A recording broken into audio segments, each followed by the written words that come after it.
사랑하는 성도님들을 주님의 이름으로 축복합니다. 우리 옆에 있는 분들에게 우리 한번 이렇게 인사했으면 좋겠는데요. 당신은 하나님의 형상입니다 라고 이렇게 인사해 주시겠어요? 당신은 하나님의 형상입니다. 어떻게 좀 하나님의 형상처럼 보이세요? 네. 아, 정말 그래요? 네. 네.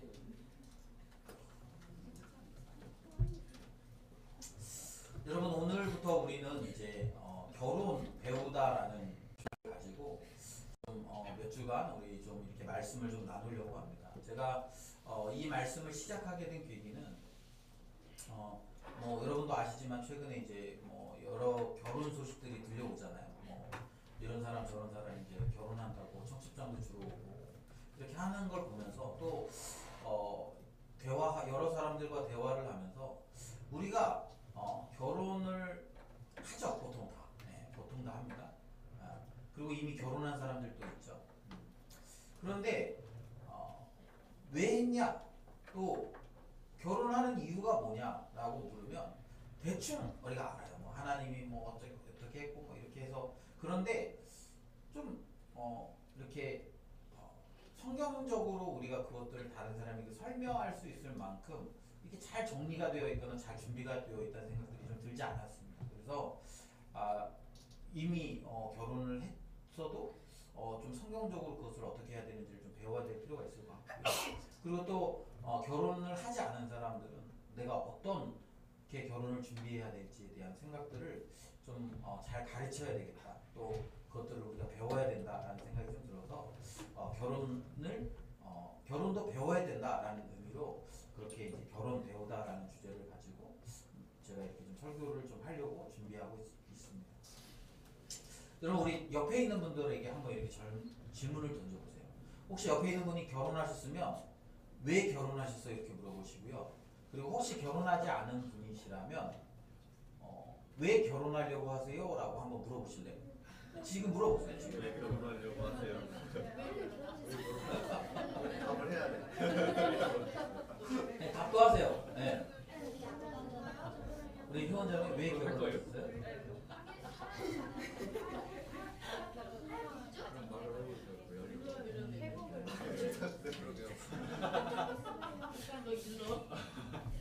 지금 하나님이라고 그러죠. 더 좋습니다.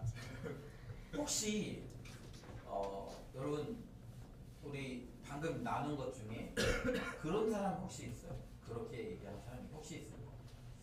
저는 이 땅에 노동력을 생산하기 위해서 결혼했습니다. 이렇게 얘기하는 사람이 있어요? 혹시? 그런 사람은 없었어요?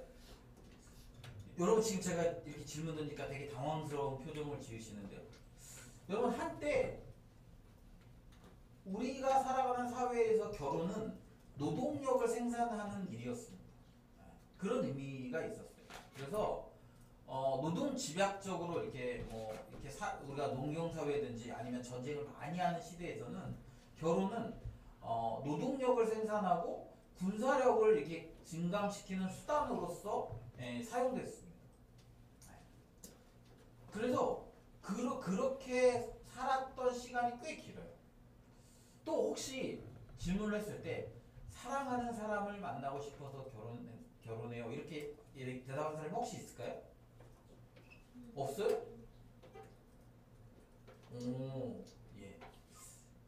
사실 여러분, 우리가 사랑하는 사람을 만나기 위해서 사랑하는 사람과 살고 싶어서 결혼하는 것은 이 낭만주의 시대부터 시작된 그런 결혼의 목적이고 이유라고 이야기합니다. 그러니까 그 전까지는 우리가 그 노동 집약적으로 생각해서 그래서 결혼은 노동력을 가져오고 그래서 이렇게 가정이 더 부강하게 되고 또 군사적으로 이렇게 강한 힘을 갖게 되고 이런 일이었다면 낭만주의 시대에 들어서면서 사랑하는 사람과 함께 살고자 하는 그런 욕구와 그런 것들이 결혼의 이유이고 목적이었다라는 거예요.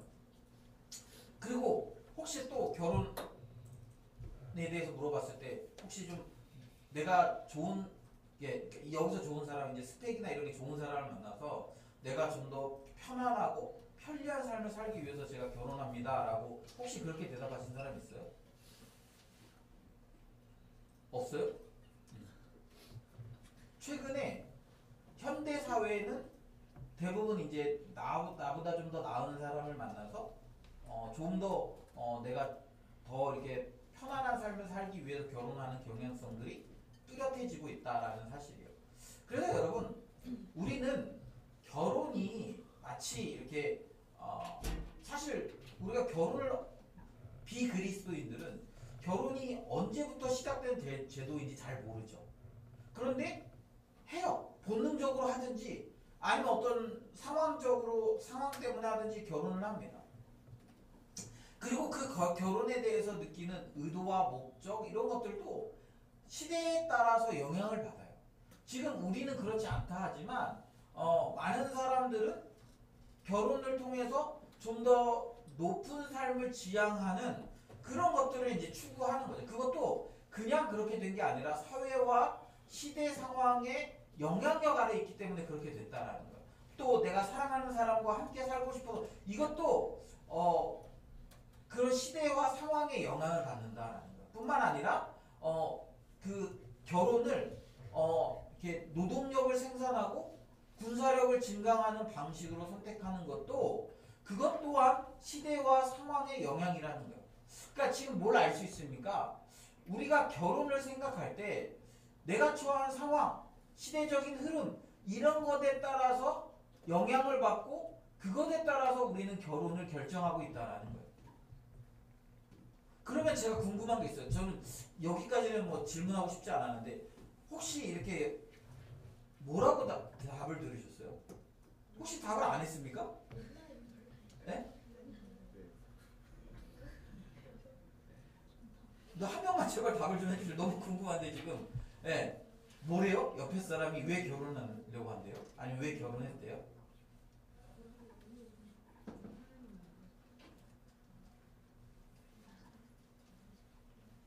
답을 안 하셨군요. 아마 얘기는 안 하지만 뭐 혹시 우리 안에도 그런 시대 상황과 흐름에 의해서 내가 이렇게 결혼해야지 아니면 내 결혼의 목적이 이런 거지 라고 생각하는 사람들이 있을지도 모르겠다라는 생각이 좀 들었습니다.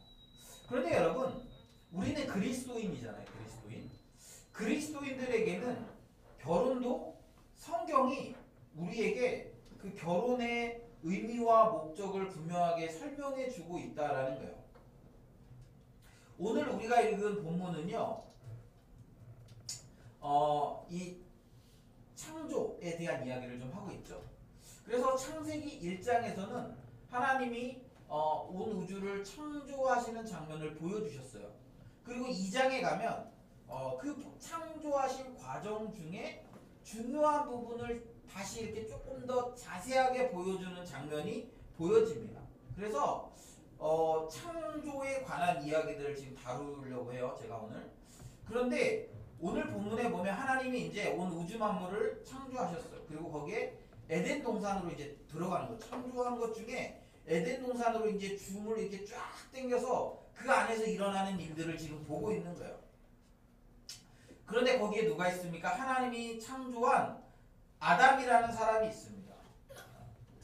15절에 보면 여호와 하나님이 그 사람을 이끌어 에덴 동산에 두어 그것을 경작하며 지키게 하셨다라는 거예요.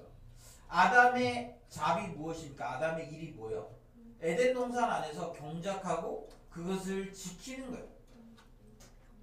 그리고 16절 17절에는 하나님이 그 아담에게 뭔가 이렇게 한 가지 중요한 규율을 주십니다. 그게 뭐냐면 동산에 있는 거 다 임으로 먹어도 되지만 선악을 알게 하는 나무의 열매는 먹지 말라. 그것을 먹으면 내가 죽는다. 이렇게 말씀하셨어요. 그렇게 하고 이제 아마 제 생각에는 이제 며칠이 지났을 것 같아요. 아담은 그 사이에 뭘 하고 있습니까? 19절에 보면 이렇게 표현합니다. 우리 19절 같이 한번 읽어볼까요? 19절 같이 읽습니다. 시작.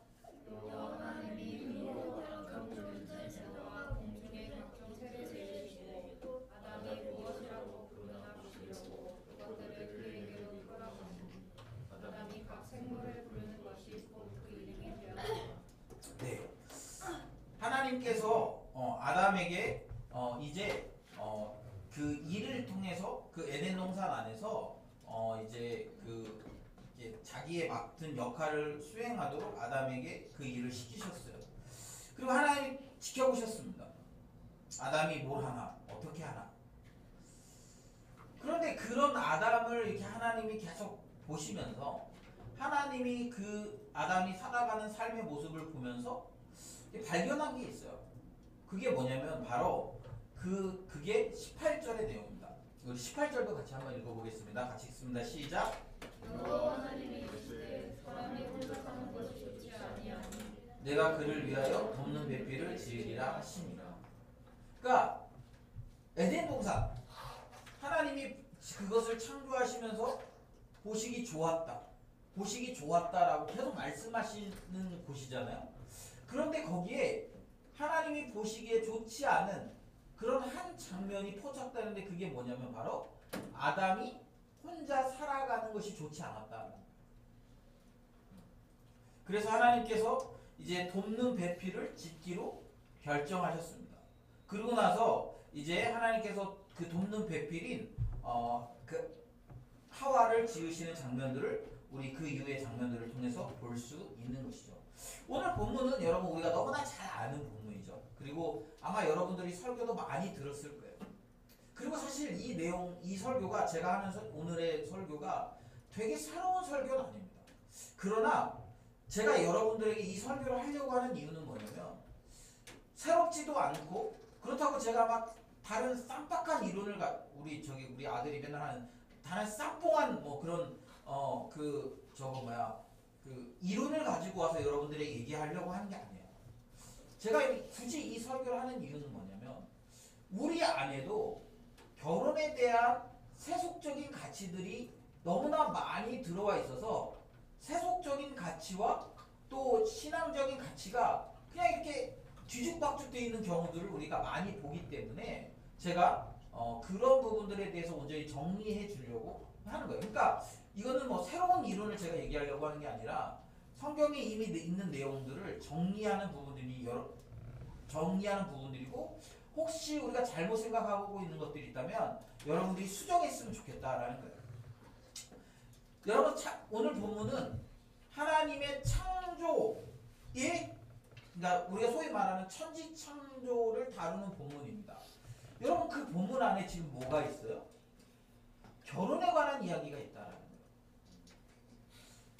여러분 이걸 지금 얘기하면 뭐냐면 결혼 제도는요 하나님이 직접 창조하신 거라는 거예요. 그런 제도가 이 땅에 없었어요. 하나님이 온 우주 만물을 창조하시고 사람을 창조하셨을 때부터 사람을 창조한 그 순간부터 결혼 제도가 시작되었다라는 사실입니다. 그래서 여러분 마태복음에서 뭐라고 얘기하고 있습니까? 마태복음 19장 6절에 보면 이렇게 이야기합니다. 여러분 아마 우리 여기 이제 결혼한 커플들이 있을 때 아마 그 주례하시는 목사님들이 이렇게 말씀하셨을 거예요. 그런즉 이제 둘이 아니요 한 몸이니 그러므로 하나님이 짝지어 주신 것을 사람이 나누지 못할지니라. 뭘 얘기합니까? 결혼은요 하나님의 창조 행위였다라는 거예요. 여러분 우리가 잘 생각해 보세요. 여러분 하나님이 온 우주 만물을 창조하셨음을 믿으십니까? 정말 믿으세요? 저 해를 보면서 저 해도 하나님이 만드셨고 달을 보면서 그 달을 하나님이 만드셨고 바다를 보면서 그 바다도 하나님이 만드셨고 그런 여러분 사실을 정말 믿으십니까? 그렇다면 여러분 이 결혼 제도도 하나님이 창조하신 하나님의 창조물이라는 사실을 우리가 믿어야 된다는 거예요. 그런데 여러분 우리가 살아가는 이 시대는 이 결혼이 하나님이 창조하셨다는 이 사실을 부인하기 때문에 일어나는 문제들이 너무 많다라는 사실입니다. 결혼은 하나님이 창조하셨기 때문에 하나님이 말씀하신 그 방법대로 하나님이 말씀하신 그런 것대로 이 결혼을 우리가 해야 되는 것인데 그렇게 하지 않는 거예요. 그러니까 어떻게 돼요? 하나님과 관계가 멀어지는 거죠. 여러분, 하나님이 아담과 하와를 만드셨고요. 그리고 그 다음에 뭐 하십니까? 우리 여러분 창세기 3장에 가면 창세기 3장에 가면 하나님이 에덴 동산 안에서 아담과 하와와 함께 동산을 거니시는 모습들을 이렇게 보여줍니다. 그렇게 보여주는데 하나님이 그 말은 뭐냐면 이렇게 아담과 하와가 결혼해서 둘만 살았다 이런 의미가 아니에요. 하나님이 창조한 결혼에는 항상 하나님이 계셨어요. 왜? 하나님의 창조 세계니까. 우리가 여러분 신학적으로 일반 은총이라는 게 있습니다. 일반 은총. 일반 은총과 특별 은총이 있어요. 하나님이 이 땅에 살아가는 인생들에게 특별하게 은총을 베푸시는 거죠. 그런데 일반 은총은 뭐냐면 하나님을 믿지 않는 모든 피조물들에게 하나님이 허락하시는 것이 일반 은총입니다. 예를 들면 아침에 해가 뜨고 아침에 해가 뜨죠. 그리고 아침에 해가 뜨고 저녁에 해가 지고 그리고 1년 365일이 있고 뭐 이거는 신앙을 가진 사람들만 누리는 게 아니잖아요. 가을에 이제 곧 있으면 단풍이 질 텐데 여러분 그 단풍이 하나님이 창조한 그 질서 안에 있는 거 아닙니까? 그런데 그것을 믿는 사람들만 누리나요? 아니죠. 믿지 않는 사람들도 누리고 있죠. 그것을 우리가 일반 은총이라고 얘기해요. 그리고 하나님을 믿고 하나님을 쫓는 사람들에게 보여주시는 특별한 은총들이 있어요. 그것을 이제 우리가 특별 은총이라고 얘기합니다. 그거는 믿는 자들에게만 허락하시는 그리고 하나님과 교제하는 자들에게만 주시는 은총입니다. 여러분 결혼은 어떻게 보면 일반 은총적인 개념들이 있어요. 그래서 예수님을 믿지 않는 사람들도 결혼을 하죠. 그리고 간혹 보면 믿지 않는 사람들 중에 결혼 생활을 잘하는 사람들이 있습니다. 그렇잖아요. 뭐 꼭 믿는 사람들만 결혼 생활을 잘합니까? 믿지 않는 사람들 중에서도 결혼 생활을 잘하는 경우들이 있어요.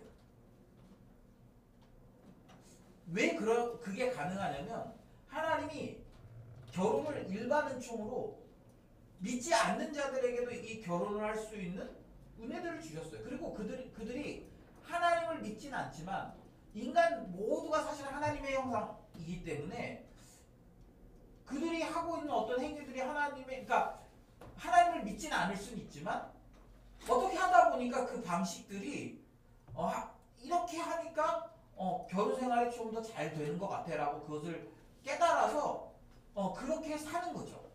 그러니까 뭐 그것이 뭐 신앙이나 구원과 상관없이 결혼 생활을 잘하는 사람들이 있어요. 그러나 우리는 잘 알아야 됩니다. 결혼이라는 제도 자체를 하나님이 만드셨기 때문에요. 하나님이 없는 결혼은요. 하나님이 없고 하나님이 개입하시지 않는 아담과 하와와 함께 에덴 동산 안에서 하나님이 함께 거니셨던 것처럼 하나님과 함께하지 않는 결혼 생활은요. 사실은 실패할 확률이 훨씬 더 높습니다. 그러니까 우연히 성공할 수도 있지만 그러나 실패할 가능성이 높은 거예요. 왜 그래요? 그 결혼 제도를 창조하신 하나님은 각 사람의 결혼 안에 함께 거하기를 원하시거든요. 그렇기 때문에 하나님이 없이 결혼하면 물론 아까 얘기한 것처럼 사람들이 서로 노력해서 잘 살 수 있을 가능성이 있을 수도 있어요. 뭐 전혀 불가능한 것은 아닙니다. 그러나 그것이 어렵고 굉장히 힘들고 희박한 가능성을 가지고 있다는 거죠. 여러분 우리는 좀 잘 기억해야 합니다. 결혼은 하나님의 창조 행위 안에 있다는 거예요. 그래서 여러분 결혼은 내가 원하면 하고 내가 원하지 않으면 안 하고 또 아니면 내가 원하면 했다가 내가 원하지 않으면 깨뜨리고 이렇게 가능한 것이 아니에요. 최근에 뭐 제가 이게 다음 주에 또 설교할 내용 중에 좀 있긴 한데 최근에 뭐 연예인의 이혼 뭐 그런 얘기들이 많잖아요. 뭐 그러면서 이혼의 이유가 뭐 이거다. 그들이 그럴싸한 이유를 만들어서 이야기할 수는 있습니다. 그러나 하나님은 하나님이 짝 지어준 것이기 때문에 사람이 그것을 임의로 나누지 못한다라고 말씀하고 있어요. 꼭 이렇게 얘기하면 이제 이런 질문을 던져요. 모세가 한 이야기 중에 이혼 증서를 써주고 이혼하도록 하라 이렇게 얘기하고 있잖아요. 그럼 이혼이 가능한 거 아닙니까? 라고 이제 이야기하는 거죠. 여러분 이것은 모세가 이혼을 허용한 것이 아니라 그 당시에 이렇게 무자비한 남성들의 이렇게 악함을 지적하고 있는 거예요.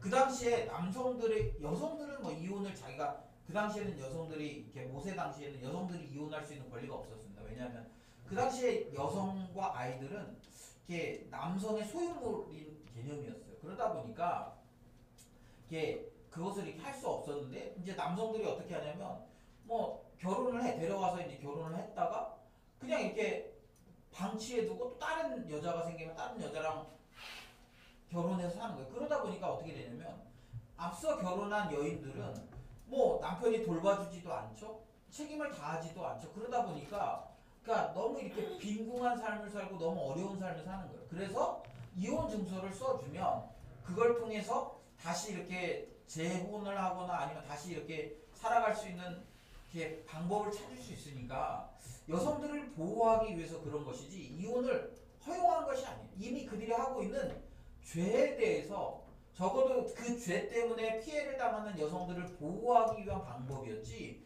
그것이 이혼을 허용하는 이유가 아니었습니다. 하나님은요, 하나님이 짝지어준 것을 인간이 깨뜨릴 수 없도록 나눌 수 없도록 말씀하고 있습니다. 제가 아까 얘기했지만 하나님이 천지만물을 창조하셨잖아요. 그런데 여러분이 뭐 예를 들면 달의 모양이 마음에 안 든다고 달의 모양을 여러분들이 바꿀 수 있습니까? 아니면 해가 너무 뜨거워. 막 우리 올해 여름에 너무 더웠잖아요. 네. 해가 너무 뜨거우니까 내가 좀 해를 좀 덜 뜨겁게 온도를 좀 낮춰 할 수 있어요.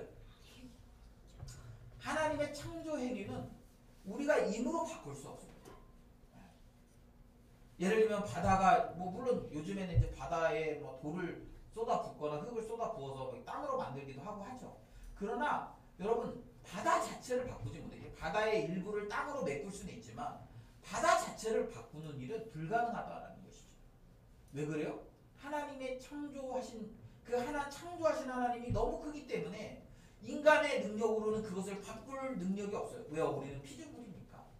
그런 것처럼 여러분 결혼 제도도 우리가 이제 소위 그런 얘기 하지 않습니까? 하나님이 직접 만든 구조가 두 가지가 있는데 바로 그것이 하나는 가정이고 하나는 교회다. 사실 오늘 본문에 나오는 아담과 하와의 가정이 최초의 가정이기도 하고 최초의 교회이기도 한 거거든요. 그런 것처럼 바꿀 수 없어요. 그런데 자꾸 우리는 뭐 합니까? 결혼을 하나님이 창조하신 것에서부터 인간의 그런 욕구를 채우는 것으로 바꾸는 거예요. 그러니까 어떻게 됩니까? 내 욕구가 채워지지 않으니까 이혼하겠다. 내 욕망이 그것들 통해서 채워지지 않으니까 나는 뭐 이 결혼을 깨뜨리겠다. 이런 식으로 반응하는 거죠. 뭐라는 겁니까? 사실은 그렇게 하는 것은 창조주 하나님을 부인하는 거예요. 창조주 하나님을 부인하고 자기가 창조주의 역할을 하겠다라는 그런 태도임을 보여주는 거예요. 여러분 하나님이 우리 2장 1절, 2절, 3절에 보면 천지 만물 창조하는 것이 다 끝났고 하나님이 안식하셨다라고 얘기하고 있어요. 그 안에 뭐가 있습니까? 지금 이 사건이 그 안에 있는 거예요. 그러니까 하나님이 완전하게 다 창조하시고 나서 그리고 나서 이렇게 안식하시는 거거든요. 결혼 제도도 하나님의 창조 안에 들어있는 거예요. 지금 우리가 그걸 보고 있는 거죠. 그러니까 하나님이 천지를 창조하신 그 구조 안에 이 결혼이 들어있기 때문에 우리가 이것을 인간의 수준의 것을 물론 우리가 하고 있으니까 우리가 하니까 뭐 눈에 보이는 사람과 사람이 하니까 아 그래 사람과 사람이 하는 거니까 이건 인간의 제도야 이렇게 생각할 수 있지만 전혀 그렇지 않습니다. 하나님이 만드신 제도고 그래서 여러분 결혼 제도 안에 하나님이 존재하셔야 되는 거예요. 그래서 저는 누군가 불신자하고 결혼하는 것을 너무 반대합니다.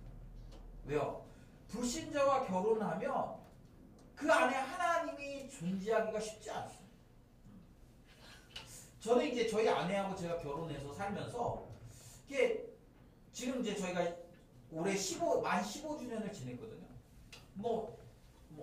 이렇게 오래 사신 어른들에 비하면 그렇게 오랜 시간은 아니지만 그 15년이면 그 짧은 시간도 아닙니다. 제가 이렇게 그러면서 이렇게 든 생각이 뭐냐면 저도 이렇게 사실은 여러분들이 뭐 아시는지 모르시는지 모르겠지만 제가 이렇게 좀 순해 보이고 순진해 보여도 한성격 하거든요. 그리고 저희 아내도 만만치 않습니다. 네. 저희 아내 이렇게 결혼하기 전에 이렇게 교회 안에서 굉장히 이렇게 한가닥 하던 참. 그렇게 한가닥씩 하던 사람들이 만나서요 결혼을 했습니다. 제가 이렇게 지난번에 이제 저희가 9월에 결혼 기념일이 있어서 이렇게 아이들하고 이렇게 아내하고 같이 이렇게 식사를 하러 가서 식사하면서 이렇게 이런저런 생각을 좀 하게 됐는데 그래도 여러분 15년의 결혼 생활 동안 막 저희가 한 번도 그런 얘기를 한 적이 없어요. 야 우리 갈라져 이혼해 이런 얘기를 한 적이 한 번도 없어요.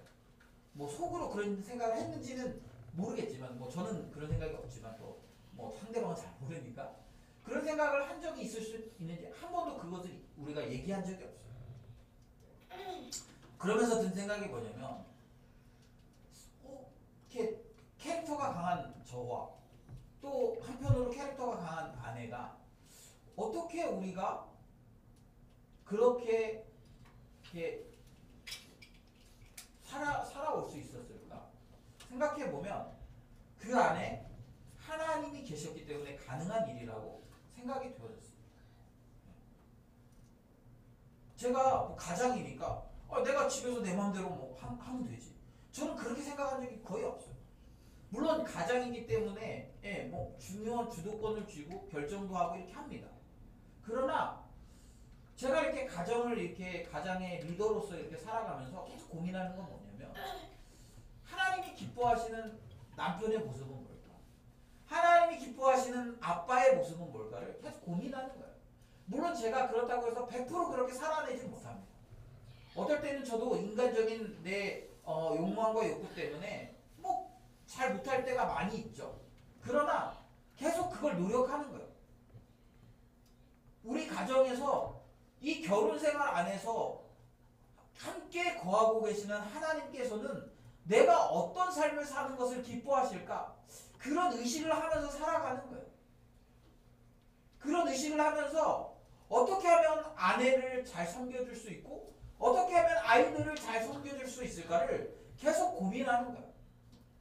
만약에 우리 결혼에 하나님이 계시지 않는다고 제가 믿었다면 그렇게 살지 않았을 거야. 그런데 제 안에 제 믿음은 무엇입니까? 우리 결혼 생활 안에 지금 뭐 아이 셋, 아내와 저 5명이 사는 것이 아니라 하나님까지 같이 사시는 거예요. 그래서 가정 안에서도 하나님을 의식하면서 살아가는 거죠. 그리고 그 하나님 보시기에 좋았다라고 하실 만한 그런 모습이 무엇인지를 계속 고민하고 그렇게 살려고 몸부림치는 거예요.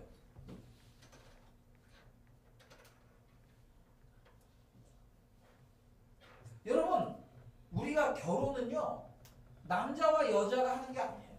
결혼은요 남자와 여자와 하나님이 함께 하는 거예요.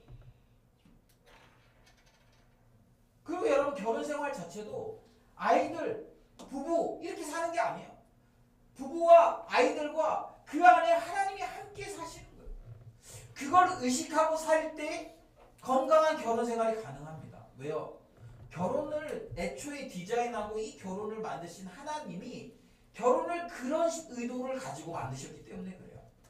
그런데 배우자 중에 누군가가 하나님을 알지 못해요. 그러면 그렇게 살기가 어려워요. 혹 자녀들이 하나님을 알지 못하면 그 가정 안에 하나님의 방식대로 이렇게 가정을 꾸려나가는 것 자체가 굉장히 어렵고 불편합니다.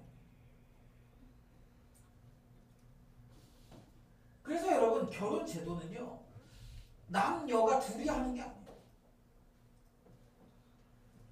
하나님이 함께 이 결혼 생활에 같이 가시는 거예요. 여러분, 우리가 이 사실을 믿어야 됩니다. 그리고 여러분들이 지금 혹시 결혼 생활을 지금 하고 계신 분들은요, 우리 가정에 하나님이 함께 계신다라고 우리는 의식하며 살아가고 있는가 고민해 보셔야 돼요. 혹 그렇지 않다면 여러분, 하나님이 우리 결혼 관계 안에 들어오시도록, 우리 가정 생활 안에 들어오시도록 하나님을 인정해야 됩니다. 그렇지 않으면 결혼 생활이 뭐 결혼 초창기엔 좋죠. 다 좋죠. 그러나 어느 정도 시간이 지나면요, 결혼 생활이 힘들어지고 어려워질 수밖에 없다라는 사실이에요. 여러분, 우리가 오늘 본문을 통해서 살펴봐야 될 두 번째, 결혼에 대한 두 번째 이야기는요, 뭐냐면 결혼은 보기 좋지 않은 것을 좋은 것으로 바꾸는 일이라. 우리 오늘 읽은 본문에 보면 하나님이 아담을 보시면서 아담이 사람이 혼자 사는 것이 좋지 않다라고 말씀하셨습니다. 하나님이 창조하시는 과정 안에서 하나님이 뭐 첫째 날이 지나고 나서 보시기에 좋았다, 둘째 날이 지나고도 보시기에 좋았다, 계속 그렇게 말씀하셨거든요. 그런데 이 사람이 혼자 있는 것을 보시면서는 보시기에 좋지 아니했다라고 말씀하시는 거예요. 보시기에 좋지 않았던 거죠. 그래서 어떻게 합니까? 하나님이 그를 위하여 돕는 배필을 짓겠다라고 말씀하셨다는 거예요. 그리고 우리가 계속 보면 하나님이 여자를 만드셨습니다. 그리고 그 만드신 여자와 드디어 이렇게 부부가 이렇게 함께 되었을 때에 하나님이 보시기에 좋은 상태, 그것을 25절에 보면 아담과 그의 아내 두 사람이 벌거벗었으나 부끄러워하지 아니하니라 라고 이야기하는 거죠. 그것이 이 결혼이 얼마나 아름답고 이 결혼이 얼마나 좋은 것인지를 보여주는 그런 그 집약적인 표현입니다. 그래서 여러분, 결혼은요, 하나님 보시기 좋지 않은 부족한 것이 있는 사람을 돕는 배필을 통해서 온전하게 하는 거예요. 온전하게. 이것이 하나님이 결혼 제도를 만들 때 그렇게 하신 거예요. 그래서 여러분, 이렇게 과정을 보면, 여자를 만드는 과정을 보면 아담의 갈빗대를 취해서 그렇게 해서 여자를 만들지 않습니까?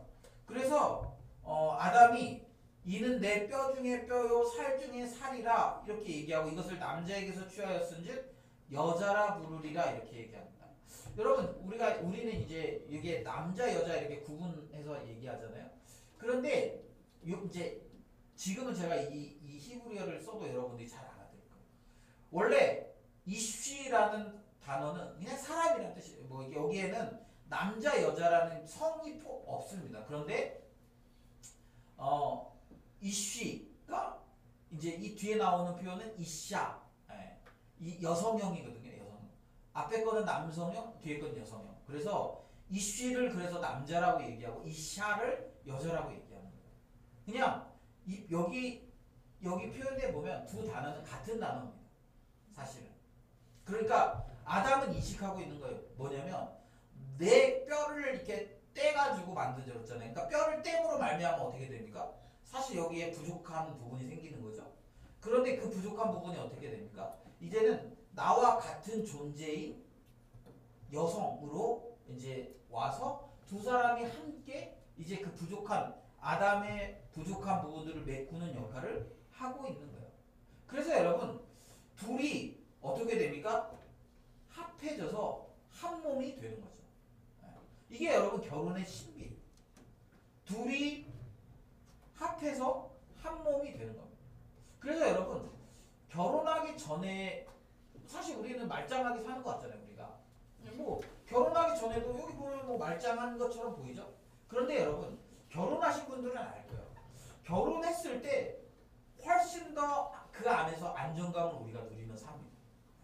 그래서 가끔은 그런 경우들이 있어요. 이렇게 결혼하기 전에 굉장히 이렇게 불안하고 이렇게 흔들리고 막 이렇게 그런 사람들이 결혼한 순간 다른 거 안 하고 그냥 결혼만 딱 했는데 결혼하는 순간 굉장히 안정적인 존재가 되는 경우들이 있어요. 왜 그렇습니까? 아까도 얘기했지만 하나님이 결혼이라는 제도를 통해서 우리가 보기 좋지 않은 것들이 보기에 좋았다라는 그런 걸로 하나님이 결혼을 통해서 우리를 채워가시는 거예요.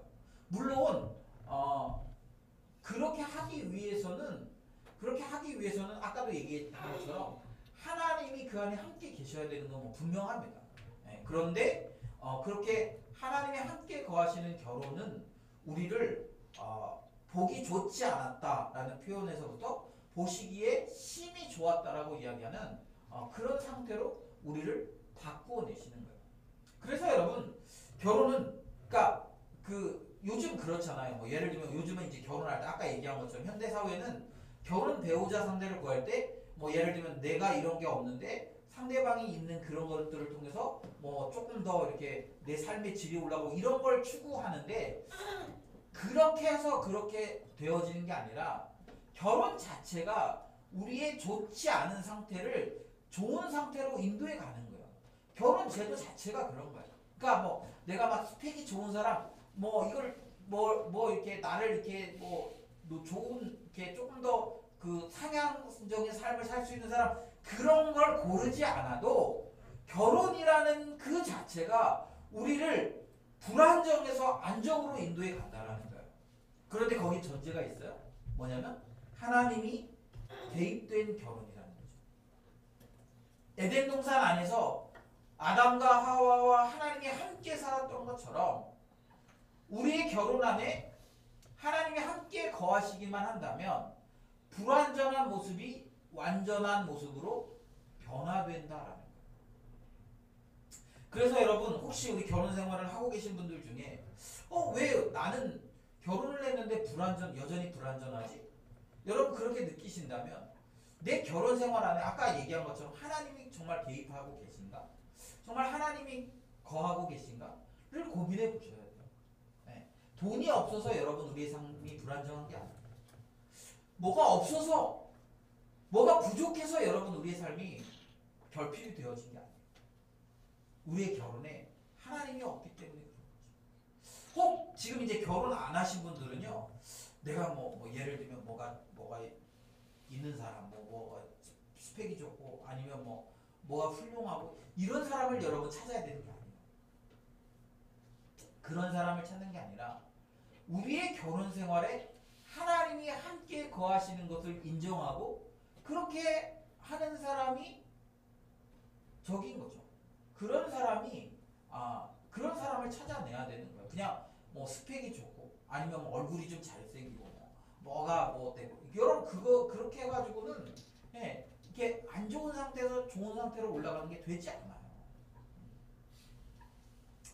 제가 뭐 아까도 얘기했지만 저는 이제 결혼은 15년 차인데요. 제가 생각해 보면 저도 이렇게 결혼 생활하면서 참 많이 이렇게 변했습니다. 뭐 제가 변했다라고 얘기하는 것은 부정적인 부분에서 긍정적인 부분으로 변한 부분들이 상당히 많죠. 저는 원래 굉장히 일 중독적인 사람이에요. 그래서 제가 뭐 여러분들 뭐 중국에서 저 보셨는지 모르겠지만 제가 뭔가 이렇게 하나에 몰두하면 거기에 이렇게 제 대부분의 것을 다 이렇게 올인하는 사람입니다. 그래서 제가 예전에 이제 결혼 막 했을 때 직장을 조금 다녔는데 그때 직장 생활할 때도 저는 이렇게 가정을 이렇게 막 잘 돌보는 사람은 아니었고 일 되게 열심히 하는 사람이었어요. 그래서 일 중심적으로 이렇게 열심히 일하고 이랬던 사람이고요.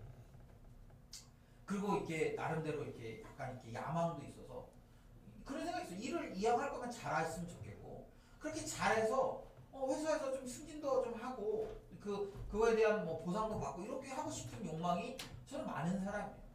사역을 하면서도 거의 그래요. 그래서 내가 이왕 사역하는 거 좀 잘했으면 좋겠고 그래서 좋은 결과들을 만들어냈으면 좋겠고.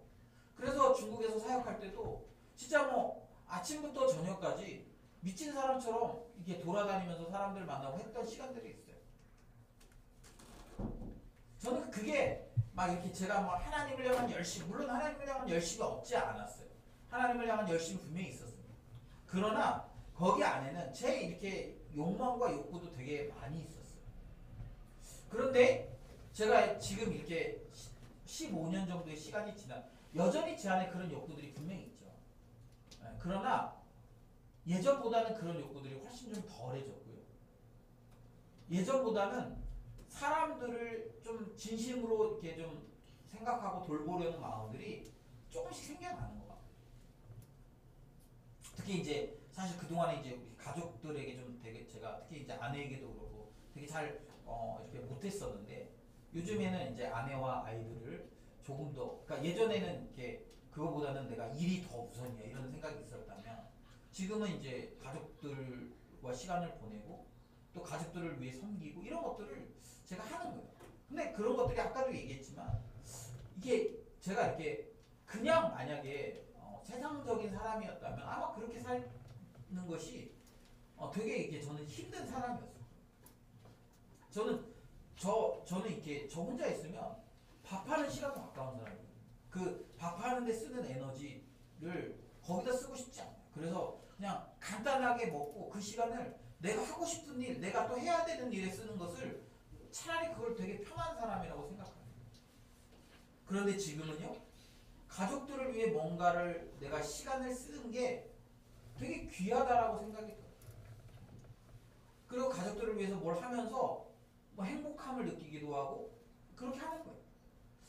제가 이렇게 그런 것들을 보면서 이렇게 뭘 느끼냐면 아 나도 참 많이 변했다. 그런데 아까도 얘기한 것처럼 그것이 그냥 내가 이제 뭐 나이가 들어서 아니면 내가 사람이 좋아져서 그런 게 아니라 하나님을 의식하며 살기 때문에 그런 하나님을 의식하며 살기 때문에 내 안에 있는 불완전한 모습들이 하나님 때문에 완전해져 가는 거죠. 그래서 여러분 우리는 뭐 배우자 기도 이런 거 하잖아요. 배우자 기도 할 때 뭐 항상 뭐 우리 그리스도인들을 보면 배우자 기도할 때 그런 거 신앙이 좋은 사람을 저는 신앙이 좋은 사람을 찾아요. 네. 그래서 뭐 예를 들면 신앙 좋은 사람 이런 사람인데 너 뭐 한번 잘 생각해봐 그러면 그 사람은 뭐 매력이 없잖아요. 아니면 그 사람은 뭐가 없잖아요. 네.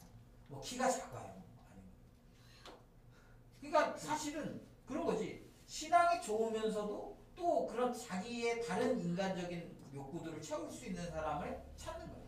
그런데 여러분 제가 아까도 얘기하지만 그런 것들을 통해서 채워지는 것이 아니라 하나님과 함께 있는 결혼 생활은요. 보기에 좋지 않은 상태를 그냥 좋은 상태로 바꾸는 거예요. 그것 자체가 우리를 안정감으로 바꾸는 거예요. 그래서 우리가 찾아야 될 대상은 누구냐면 우리의 결혼 생활 가운데 하나님이 임재하시도록 초청할 수 있는 사람을 찾아내야 된다는 거죠. 그리고 나도 그런 사람이어야 됩니다. 내가 그런 사람이 아니면 절대 불가능해요. 우리의 결혼 생활 안에 하나님이 임재하시도록 내가 그냥 내 욕망과 욕구를 채우는 수단으로 결혼을 활용하는 것이 아니라 우리의 결혼 생활 안에 하나님이 임재하셔서 그 결혼을 통해서 내 연약함과 내 부족함들을 채우시는 하나님을 경험하기 원할 때 비로소 우리의 불완전함이 완전함으로 바뀌어지는 거예요. 사랑하는 여러분, 저는 여러분들이 이 사실을 그냥 좀 믿었으면 좋겠어요. 네. 믿어야 돼요, 이거. 여러분 그냥 막 이렇게 여전히 우리는 믿는다고 얘기하면서 세상적인 가치가 우리 안에 너무 많아서 목사님 신앙이 좋긴 하지만 그래도 연봉은 좀 어느 정도 돼야 되고 신앙이 좋지만 뭐 그래도 좀 키는 이세를 생각해서 키는 뭐 저기 해야 되고요. 신앙이 좋지만 그래도 뭐는 어떠해야 돼요. 여러분 그렇다고 해서 다 행복합니까? 아니요 여러분 그렇지 않아요. 그런 조건이 우리를 행복하게 해줄 수 없습니다. 최근에 어떤 연예인과 스포츠 선수가 그러니까 이혼했다는 기사가 났어요. 여러분 그 사람들이 뭐 돈이 없어서 이혼했겠습니까? 여러분 그 사람들이 뭐 인물이 뭐 좀 못나서 그랬겠습니까? 연예인 할 정도로 외모가 뛰어나고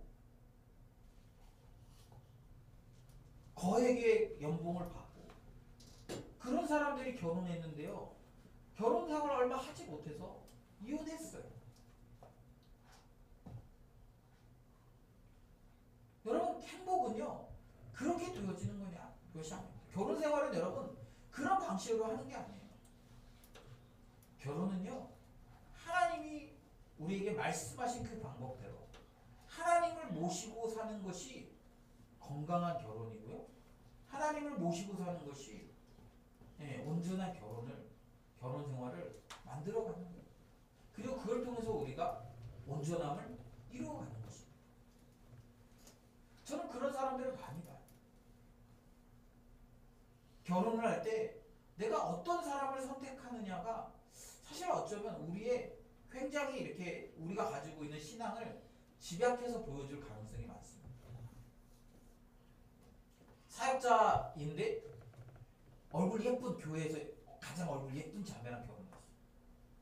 그런데 그 자매는 하나님 앞에 헌신이 안 돼 있어. 그래서 사역하는 내내 고생하는 목사님들을 많이 봐요. 전도사님 중에 교회에서 이렇게 뭐 신앙 갖고 전도사님에 가르치지 마. 여러분 신앙 있는 사람하고 결혼해야 돼요. 그러면서 자기는 교회에서 제일 예쁜 자매랑 결혼해. 그래놓고 나중에 보면 자매가 헌신이 안 돼서 사역 그만두고 뭐 직장 가서 일하고 뭐 이런 사람들 저는 많이 봤어요. 여러분 뭐 사역자고 뭐고 별로 중요하지 않습니다. 내가 정말 하나님과 함께 결혼 생활을 해갈 준비가 되어져 있는 사람인가. 그리고 나는 그런 사람을 내 배우자로 지금 찾고 있는 거예요. 그렇지 않으면요 여러분 성공할 확률보다 실패할 확률이 훨씬 높습니다. 그런데 여러분 만약에 우리 결혼 생활에 하나님을 개입시키고 하나님